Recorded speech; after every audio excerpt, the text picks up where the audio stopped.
Welcome to Politics in Perspective. I'm Tom Del Beccaro. Thanks for joining us. Hope you'll share this with your friends.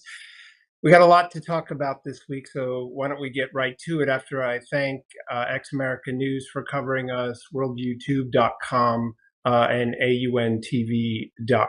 So let's talk about what's on the show today.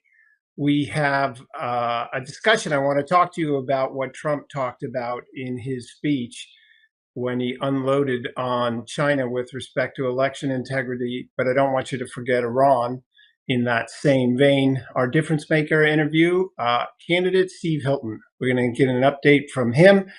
And in the political roundup, we're going to talk about Jack Smith and why he should go to jail, threats on the Supreme Court, and the ridiculous child you know as Congressman Ro Khanna, who wants to be president.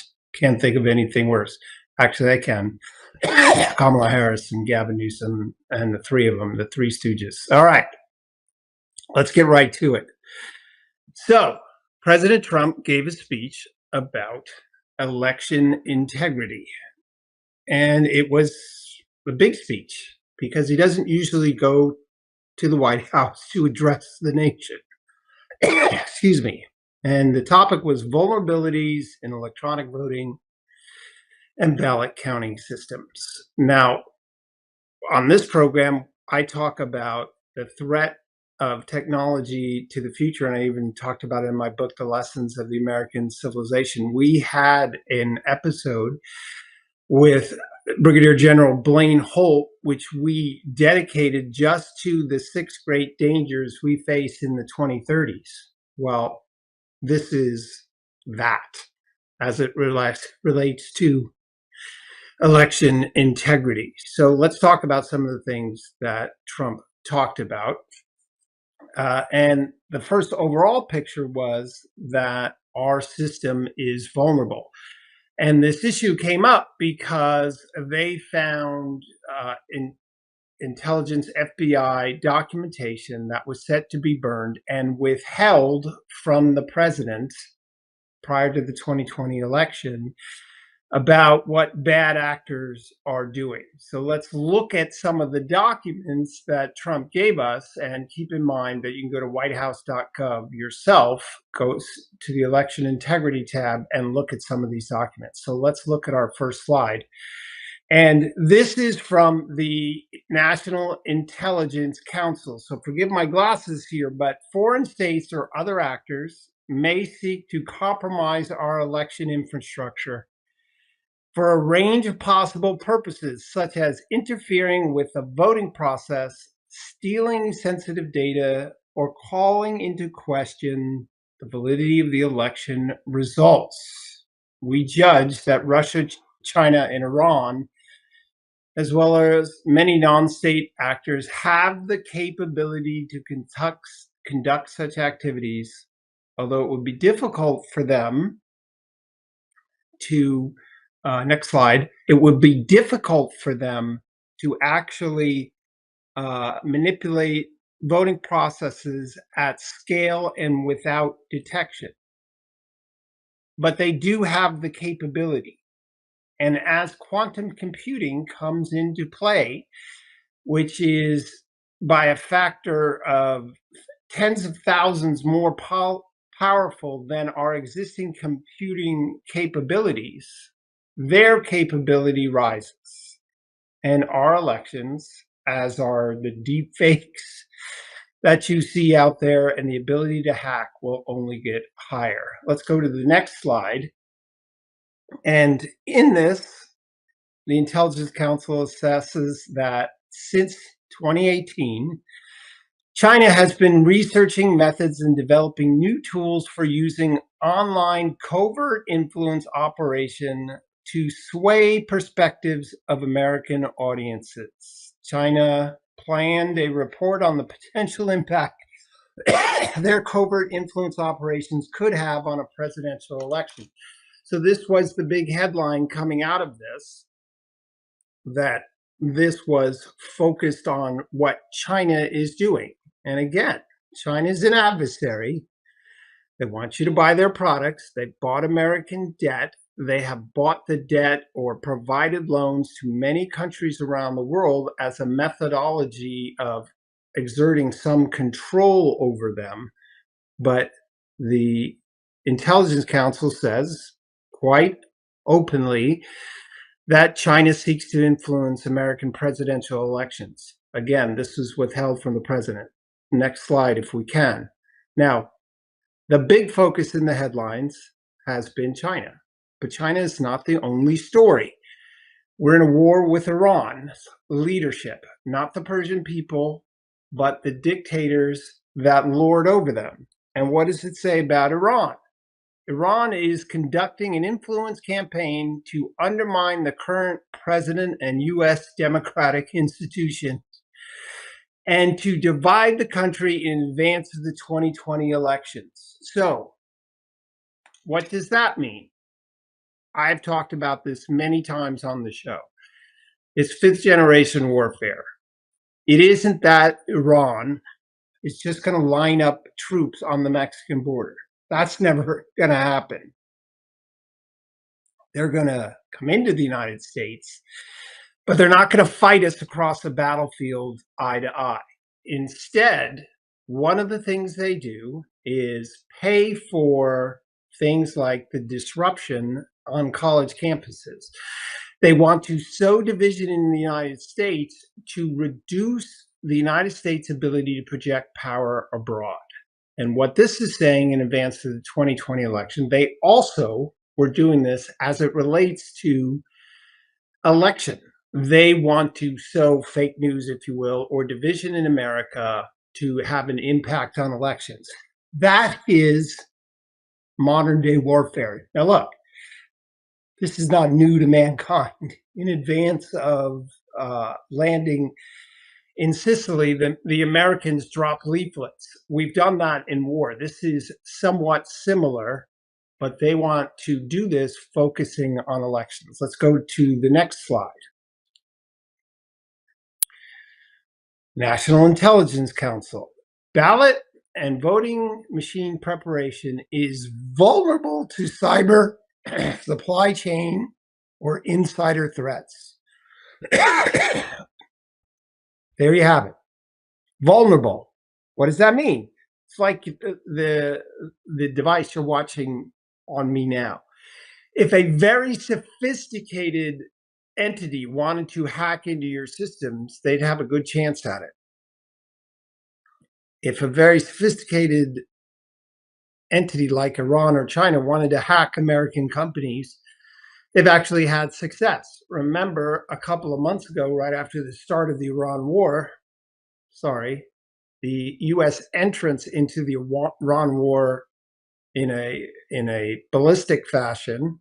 Iran's been attacking the United States on and off for decades, but their hacking capacity is happening full-time all the time. I have a good friend who works at a major company that protects Fortune 500 companies. He told me there are thousands of attacks a day from North Korea, Russia, Iran, and China.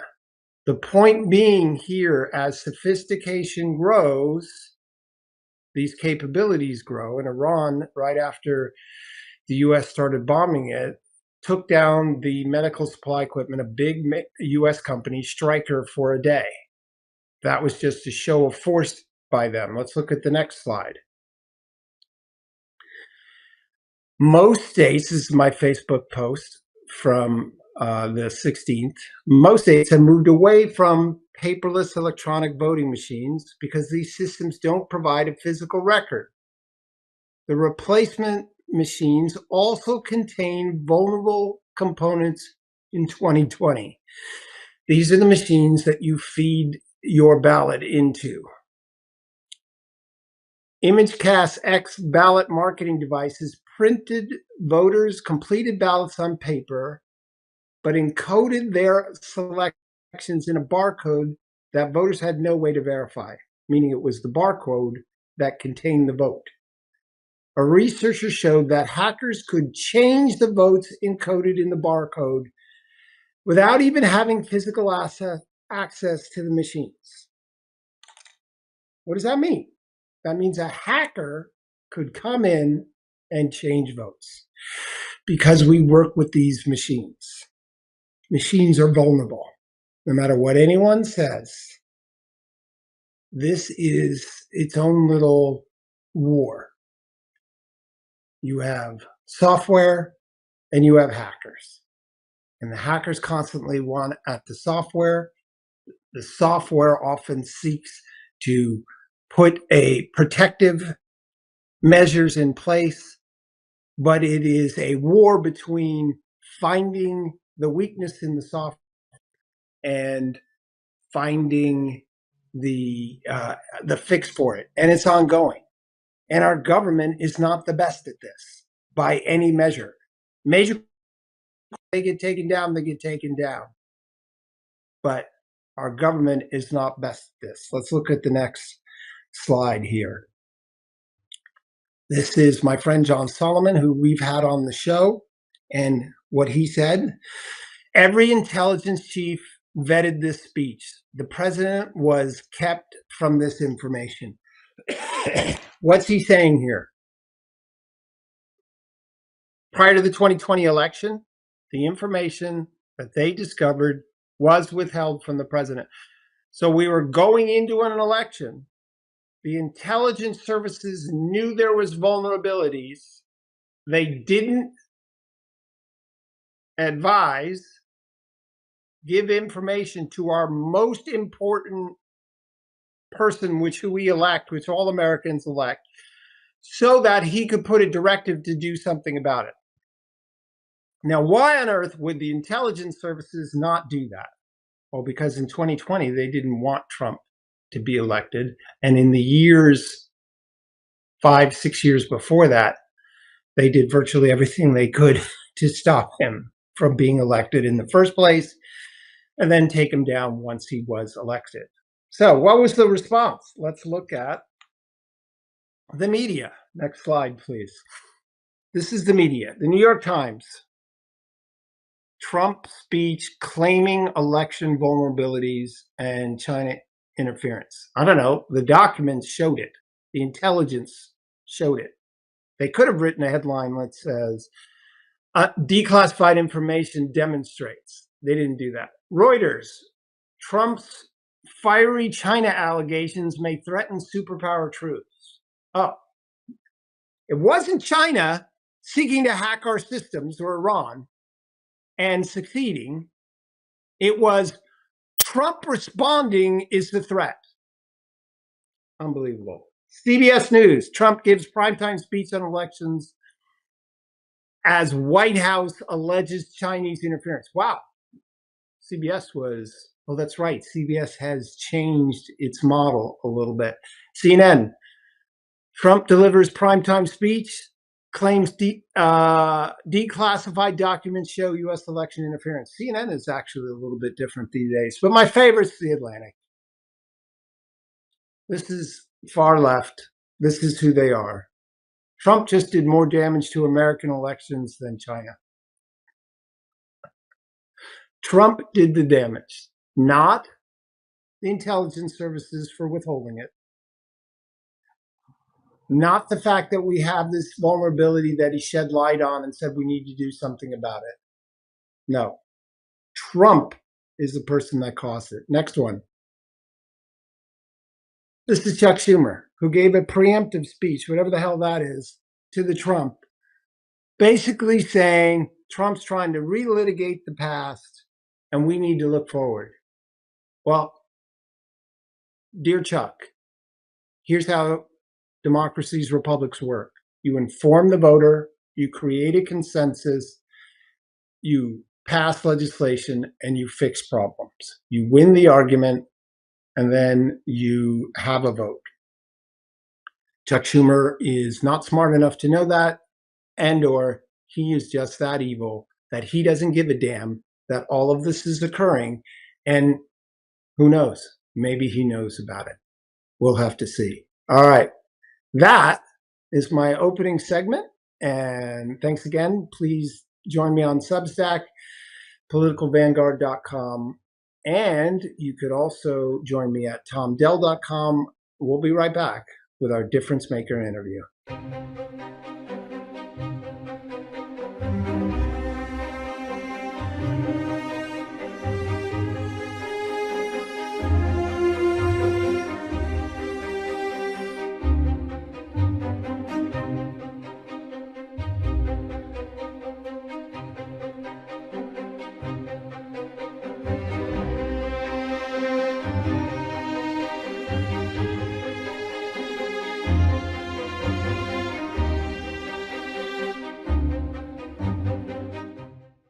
Welcome back, everyone. I'm pleased in our difference maker interview to have the candidate for governor in California that's causing quite a stir. So let's get right to it. Steve, thanks so much for coming on. Of course, So great to be with you, Tom. We want to do an update on the election, but I'm an historian. I write about politics. Elections are about the future. Very rarely do candidates impact before. Sometimes the other guy changes their policy position, but you're going after fraud today, not waiting. So fraud's a big issue in politics. You're making an impact now, and I appreciate that for one. So why don't you tell us a little bit about that and then give us a campaign update? So the reason that it's such an important issue, Tom, is because it goes to the heart of what every voter pretty much focuses on in California. When you ask them, what are your main concerns? They say everything in California is just too expensive. The data bears that out. We have statistically the highest cost of living in the country. When you break that down, each element is the highest. We've got highest gas prices, housing costs, insurance, all these different things, utility bills, and so on. And of course, the highest taxes. And the way I always put it is that the simplest and quickest and most direct way that we, in a government setting, can help with the cost of living is to take less money out of people's pockets in the first place. There are many reforms that I'm planning to bring down gas prices, housing costs, all those different things. But they take time to work through a system. Now, some of them can be achieved quicker than others, but the simplest, quickest way is actually to cut taxes, for the government just to take less out. How do you cut taxes? You have to cut spending. You can't just reduce the amount that you take and keep spending the same amount. You've got to do both. How do you cut spending? The first place to look is the spending that shouldn't even be happening at all. The spending that is wasting taxpayers' money, that's being stolen from taxpayers. And in California, that's been happening on a massive scale. So this fraud story is actually at the heart of the positive plan that I have to reduce people's costs in California. It's the starting point for cutting taxes. And so we had to understand how much is available in a sense. What can we do? And so that's what we've been doing for most of this year now, is actually going through the spending in detail and finding areas where we think that there are specific problems, whether it's been wasted or stolen or lost to fraud or whatever it may be. We've also made an overall estimate of the total. So I'll start with that number, which is our estimate of the total fraud and waste and abuse of taxpayer money in California over the last 5 years is $425 billion. $425 billion over 5 years. Now, if you average that out on an annual basis, that's about $80 billion. To put that into context, my tax plan for California is for your first 150 grand to be tax-free, no state income tax. Above 150 grand, a flat tax of 8%. And when we look at what that costs in terms of the revenue reduction to the state, just assuming no changes in terms of economic growth, which of course there will be, but just we wanted to do the numbers in a kind of direct way, that's 50 billion. So if you in a year, so that's that takes the budget of California, by the way, back to what it was just a few years ago. And so the fraud story is at the heart of the economic revival and the relief that we want to bring to every California taxpayer. Steve, you just said $80 billion a year. That's more than 20% of the budget. It is. It's a staggering thing. Okay, I want to go to the lie of Democrats and affordability. We both live in the Bay Area. We don't drive to our work per se, but the average Californian does. And these higher gas taxes are punitive on the middle class and the less fortunate.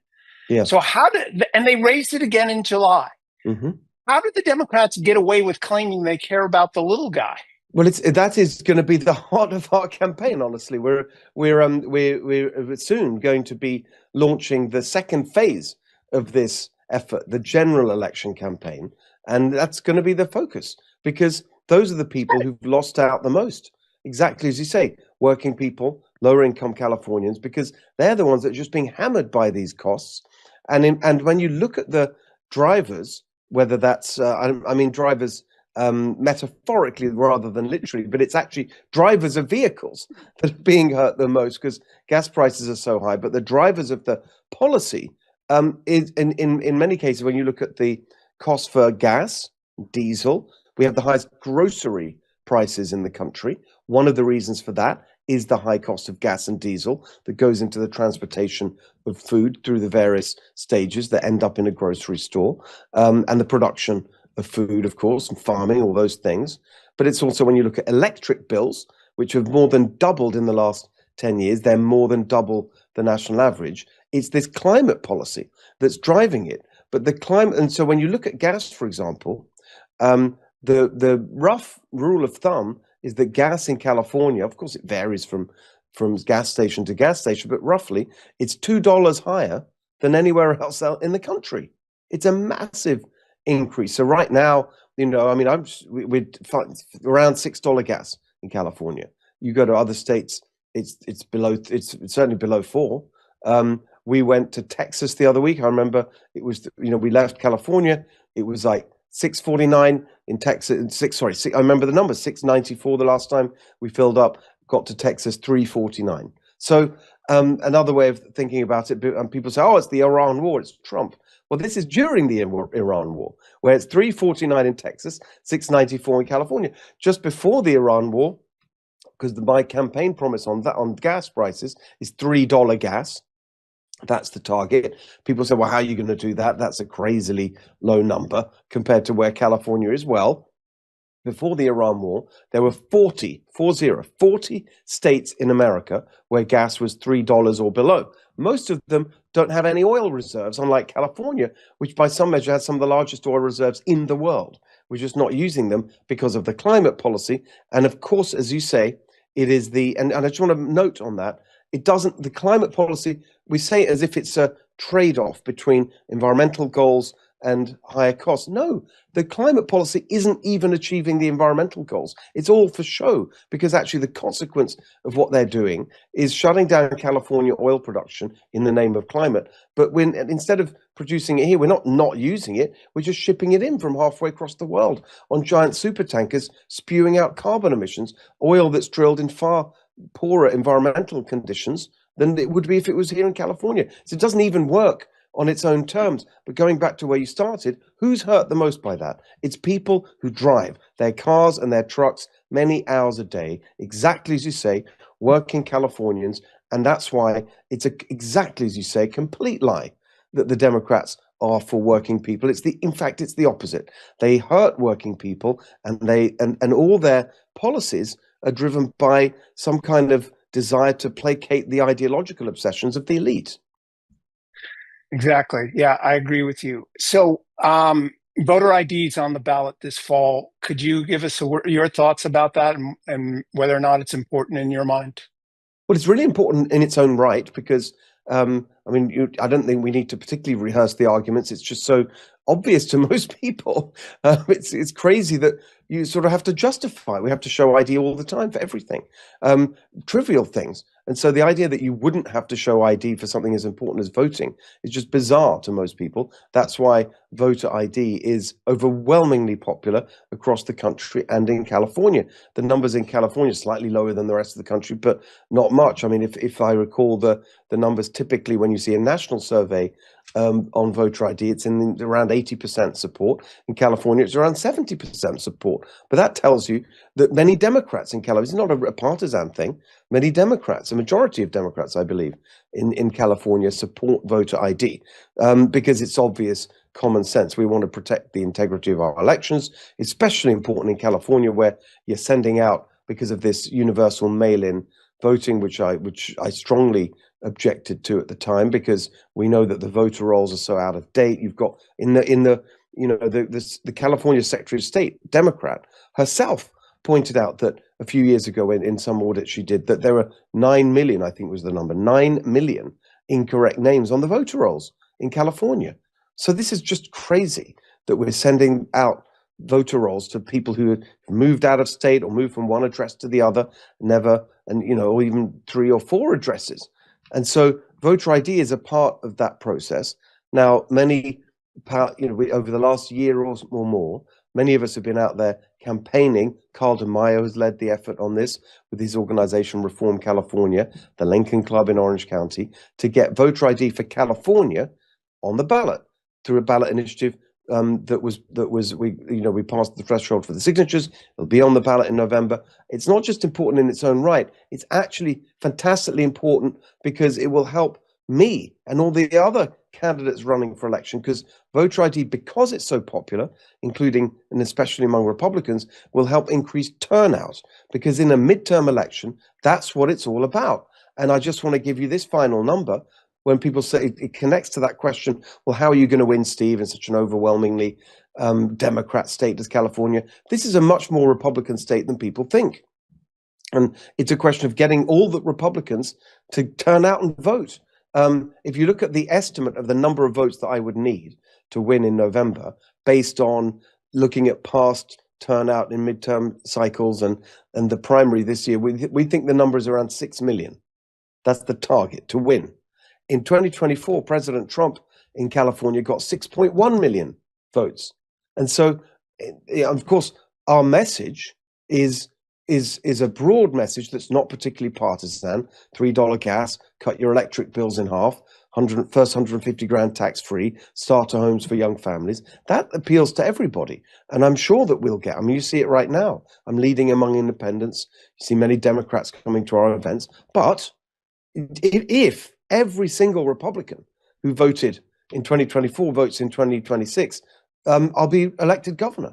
And voter ID is a really important part of driving that turnout as high as possible. We're facing insanity in California in this respect. Why should anyone believe Becerra would do anything different than what's going on today? This is an important question. It's not just rhetorical, because at some point, people have to wake up. Is there any reason to believe Becerra would change anything significant? Well, I think we should listen to what he says. And he was asked this the other week on CNN very directly. And the host pointed out to him, look, California, not going that well. We've got the highest poverty rate in the country, highest unemployment rate, highest cost of living, homelessness, all these problems. What would you change about how California's been run? And Becerra couldn't say anything. And the host pressed him. He said, so I'm not hearing any policy changes that you would make. He said, no. And then further, he said, actually, things are pretty good in California because we've got plenty of people still coming to Disneyland. That was his answer. And of course, it reveals the obvious truth, which is in a moment when you've got a clear majority of Californians who want change. Every poll shows that. Clear majority say the state's going in the wrong direction, time for change. They've put forward a candidate who's the living embodiment of more of the same. He is a status quo candidate at a moment when California is demanding change. And that's not anyone else putting that label on him. That's what he himself says. He is promising more of the same. That's an ad in and of itself. The Californians Exactly. people are going to Disneyland. Exactly. All right. So you show up first day in office. A lot of people say, well, what can you do with all these Democrats? But also talk about how you would use the media. Tell people what would you do on day one? Well, it's not one thing, it's many things, because many things need to change. And when you look at the ability of the governor to affect policy in California, the greatest area of action is through the executive branch that the governor runs. All these agencies, hundreds of agencies, that are the place where so many of these insane rules and regulations that are driving up the cost and hassle of doing anything in California, that's where they're coming from. And so you've things like CARB, the California Air Resources Board. They've been pushing so many of these massively cost increasing extremist climate measures in the name, as I say, in the name of climate, without doing anything to actually help the climate. The Coastal Commission become very well known after their appalling role in relation to the fires in Los Angeles. If you go to the Central Valley and farmers desperate for water, well, why aren't they getting the water? Because of bureaucratic decisions made in the State Water Resources Control Board. Why aren't we producing? Why are we shipping in oil from halfway around the world instead of using our own? Because of an agency called CalGEM, California Geologic Energy Management, etc. Hundreds of these agencies, and the government. And so the first order of business for me will be to kick out the people in those agencies who are making these decisions, often going way beyond anything that was mandated in terms of the legislation that they are supposed to be implementing. They go a lot further than that, many of these agencies. And so we're going to put in place common sense people who want to help reduce costs and regulation. And the combination of the new people and executive orders encouraging them to operate in a new direction will be one of the ways we make change happen. Also, right there at the beginning, remember the governor writes and proposes the budget of the state of California. You mentioned earlier, we've got this insane bloated budget. We've got a situation where the budget of California has nearly doubled in the last, I think it's even in 7 years, it's nearly doubled. $350 billion now. It's just ridiculous. Has everything got better as a result of doubling the budget? No, even CNN, Fareed Zakaria, a few weeks ago now, did a very powerful monologue on his show on CNN where he pointed out these massively inflated budgets and the terrible results, and he described California as a failed model of governance. So the governor proposes the budget, and my first budget will propose the changes that I'm talking about in the campaign, including where we started, which is getting rid of the fraud and the waste, reducing spending so we can cut taxes.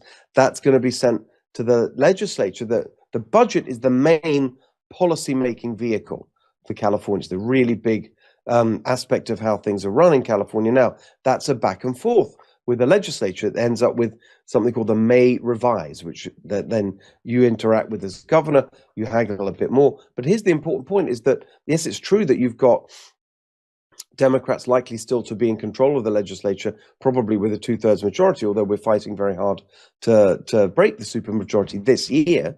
But still, let's assume that they have that. And people say, well, what can you do? They'll just overturn everything. Well, remember, the governor has a line item veto for the budget. So you can delete individual items. And then people who know the Constitution will say, oh, but the legislature can overturn governor's vetoes, including in the budget. That's true. But let's remember, the last time that the legislature in California overturned a governor's veto, 1979. It's been very rare. Now, look, with me, there'll probably be a lot more because I'm going to be very, very aggressive in making these changes that the people would have voted for in the event that I'm the governor. But the point about the veto and the line item veto and overturning it is that the power is in my hands because, okay, if they want to overturn a veto where I've taken out something from the budget, then instead of what's been happening for all these years, which is all this stuff just rolls on and there's not really any scrutiny, no one objects, and the budget just grows bigger and bigger, all the special interests in California, the unions and the activists and the nonprofits, they inflate the budget, get what they want. The Republicans can't do anything about it because there's a 2/3 majority. The public doesn't really hear about it. Now, in the event that I'm the governor, I'm going to make them justify everything because I'm going to take it out of the budget. Then they are the ones who have to justify putting it back in. And that is not, we haven't had that kind of dynamic in California politics. It's going to be huge change. Okay, one last question before we lose you. I know you're busy. My support for you early on came because of your ability to use the media and bring highlight to issues. You're doing this with fraud. So in that dynamic you just described, they throw stuff in the budget all the time. Voters have no idea Yes. it's there. I remember Giuliani in New York took on the council had like 38 Democrats and 5 Republicans, but he went to the media So if you could just Exactly. describe a little bit about how you've been doing your campaign in that way and what you can do, and then tell people how to help you. And you'll see a lot more of it. I mean, for example, at the last session of the legislature last year, we did bring some scrutiny to these bills, including the volume of legislation that they passed. We actually did an event on the steps, excuse me, in front of the state capitol, um, with we printed out all the bills that they passed in one session. And I'm not very tall, but it was double my height. 1,118 bills, just a huge stack. No one's reading that. No one's paying attention to what's in it. A few of the bills maybe get spotlighted, and if there's something really bad, it becomes a controversy. But it's just being passed through because no one's paying attention. And that's the difference that we're going to make. We are going to bring the attention on every single one. And I've made a very firm pledge that I will veto any legislation that does not explicitly and directly make life more affordable, safer, better for California families and businesses. And so, in my view, that's most of them. And I think that's perfectly fine because they're doing just way too. Each one of those bills represents more of the bloat and the interference and the nanny state and the bureaucracy that's crushing California workers and businesses. And we're going to be highlighting all of it. And we're going to be using media, social media, all those techniques. And you're going to see a real step change in all of that in this campaign once we move and launch phase 2, which is going to be very soon. We look, despite all of this, I've got a very strong sense that we can win this election, that it is not over, that it's not going to be the same old story of a kind of 60%, 40% Democrat Republican split that we've had pretty steadily for the last 20 years, because everyone is so fed up with what's going on in California, because Becerra is such a weak candidate. We haven't even talked about all the other ways in which he needs to be revealed as the last person you should put in charge in the government in California. The fact that in the Biden administration, he was considered, they described him as useless and ineffective. Susan Rice called him an idiot. So you've got to ask, if you're too incompetent for the Biden administration, how bad are you? Then you've got the corruption scandal that he's up to his neck in. You're going to see some news on that soon. His former chief of staff being sentenced for fraud and corruption.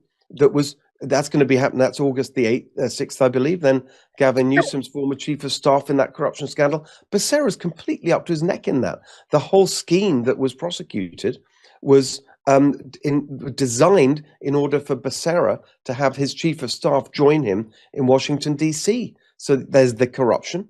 And then on top of that, in a way, the most offensive of all and the most egregious, which is his role in the treatment of tens of thousands, hundreds of thousands of migrant children on his watch, in his care, supposedly, when he was HHS secretary. And that's, some of that's been reported, including by a Pulitzer Prize-winning New York Times story that was, the subject of much of the back and forth in the debates coming from other Democrats. But honestly, there is so much more there. And so when you look at all of that, to me, this race is very, very winnable. But we're up against a powerful Democrat machine, and it's going to be tough and hard, and we need everyone engaged. So if people could get involved now, this is the moment. Steve Hilton for governor.com, FOR. There's a button that says donate. Please give us, we need to raise money. They're going to have unlimited resources. We're just a startup starting from scratch. We've built an army of small donors. That's fantastic. 100,000, I think, nearly, but we got to keep building. And of course, volunteers, because in the end, it will be about getting the vote out by getting the word out. Don't skip this midterm. This is the moment we can change California. And so the grassroots aspect of that, incredibly important. Steve, thanks for joining us. To my listeners, some candidates grandstand, some candidates talk. You've already made an impact on issues, and that tells me your actions precede your words in some respects, and California needs a man of action. So I appreciate you joining us today. Of course. Great to be with you, Tom. Thank you. See you soon. All right. Good luck the rest of the way.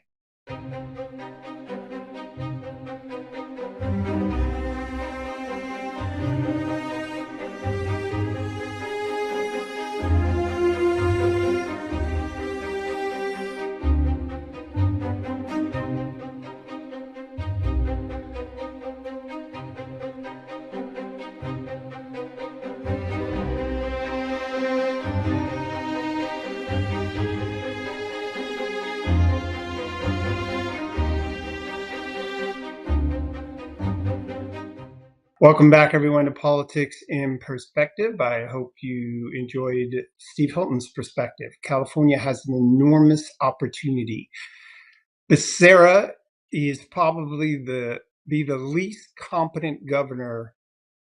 That's really saying something, because Gavin Newsom has capacities, and they're not good capacities, meaning he can get things done in some respects, but Becerra is just plain incompetent. And if he becomes the governor, I mean, when people ask how can things get worse, well, there's your answer. That's how things can get worse. All right, let's go to political roundup. We had some interesting stories this week, and let's start out with Jack Smith. Of course, if you remember Jack Smith, he was the prosecutor put in charge by Merrick Garland of the DOJ.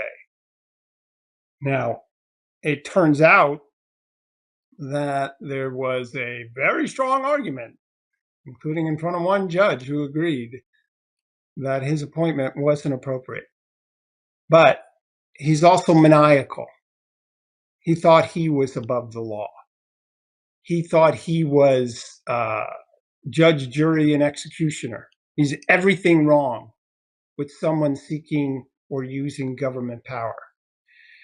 And there was a lot of questions about how far he pushed things. So how far did he push things? Well, you heard the stories about how there were, at one point, I think 10 senators who had their metadata reviewed, but there was no true justification for going after these people. Yes, he got a warrant, but they didn't particularly disclose that they were senators or in Congress at the time that they sought these things. They used a loophole to do it. Well, it gets worse from there. He was asked under oath certain questions about whether it went beyond this, and he flat out said no to Congress. So I put up here from Chuck Grassley, I received records from DOJ. This is because Trump won. We would never know this if Trump lost. Confirming Jack Smith's team reviewed the contents of text messages sent by 44 members of Congress, including Chuck Grassley. When asked about that under oath, he said no. So, 44 members of Congress, no probable cause to do it, and then he lied about it. Those are two felonies right there. And it would be beyond dangerous if this DOJ, given what we know now, doesn't indict him for lying to Congress and the rest. And then they need to make the case to the American people about weaponization. That's the first political roundup. Now let's head to the second. An equally disturbing story. The left says it's on both sides. It's not. Of course, I'm talking about political violence. There's Amy Coney Barrett, Supreme Court Justice, Elena Kagan to her left, asking for $200 million from Congress for new buildings? No. Additional staff to help them with their decisions? I've been an attorney 40 years. They have a rough job. Some of these people work 80 hours a week, even more. Think about that. They're not young. When I used to work in Alaska, I would work, I clocked 125 hours for 4 weeks in a row, but I was 20. They're not. They're in their 60s, some of these people. Imagine working 80 to 100 hours. No, that's not what they asked money for. They asked money because they're under physical threat. Amy Coney Barrett told the story of her having in her home a bulletproof vest Think about that. And explaining it to her child, although she said she couldn't quite explain it. Violence against the Supreme Court. Socialism and violence in history. Look it up. That is an absolute disgrace. And it's on the left. It is not on the right. And America needs to take a stand. Number 3, my least favorite Democrat right now. Ro Khanna is a child. He goes to Israel. He goes to an area that Americans and foreigners cannot freely go. Then he claims he is detained.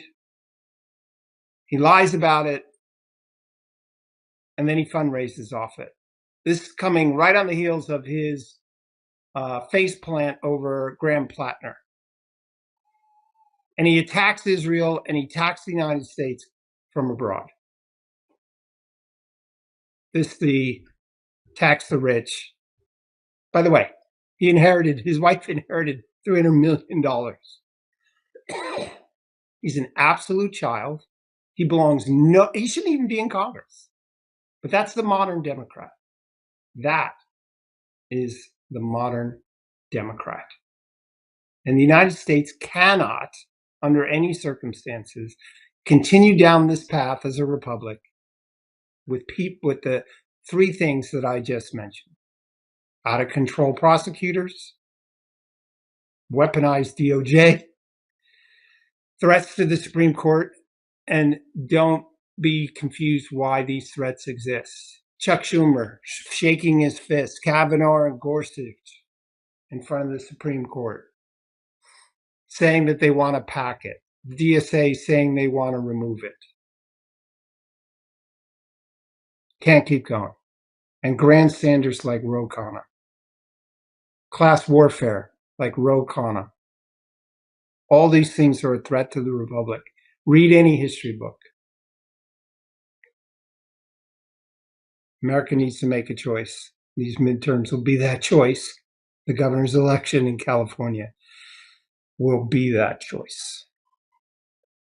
Well, in the moments we have left here, my producer, of course, wrote a great book. She's going to give you an update on how well it's doing, how you can book her for a speech. So, Annie, come back in and let us know how it's going. Appreciate that. The book is doing great. It could do better, not for my sake, for everything you actually covered on your show today. For your audience who are not familiar with the book, one of the main topics of the book is political jihad. Something we're facing as the midterm is approaching. As you know, as many people know, we now officially have a man who's running for New Jersey who wasn't just a translator to Blind Sheikh, but he also took a stand for him at American federal court, defending him and his actions. That is what I explain on my political jihad in the book, how we're getting hit by a wave of red-green axis in America. And if we don't wake up, if we don't snap out of it, if we don't stop these people, soon they're going to hold power from state to federal offices. And reversing that damage, Tom, can be terrifying. No doubt.